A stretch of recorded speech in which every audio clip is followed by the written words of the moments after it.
Hej, jeg vil gennemgå, hvordan du pakker dine billeder til hjemmesiden. Hvis du skal sende billeder til os, er det vigtigt, at billederne er pakket ned og komprimeret. Hvis du har sådan en mappe fyldt med billeder til din hjemmeside, så skal de pakkes ned. Hvis du ikke allerede har et program, så findes det gratis programmer til at gøre det. Åbn din browser, skriv download WinRAR. Gå ind på den, der hedder RARLab,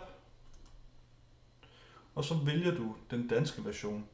Den danske version er både i 32 bit og 64 bit. Du kan bruge begge versioner.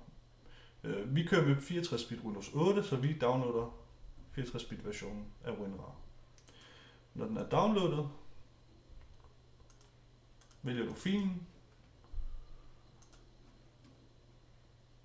og installerer den. Når du har installeret WinRAR, så kan du begynde at pakke.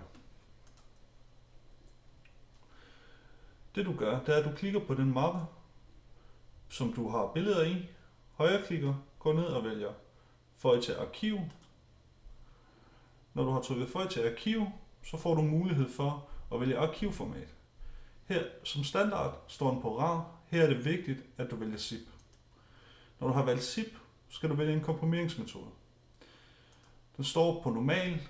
Du kan vælge enten normal eller bedst. Her vælger vi bedst og tryk OK. Nu har programmet komprimeret dine filer til én fil. Når du har gjort det, kan du vælge at udpakke den og se de filer, der var i mappen. Så nemt kan det gøres.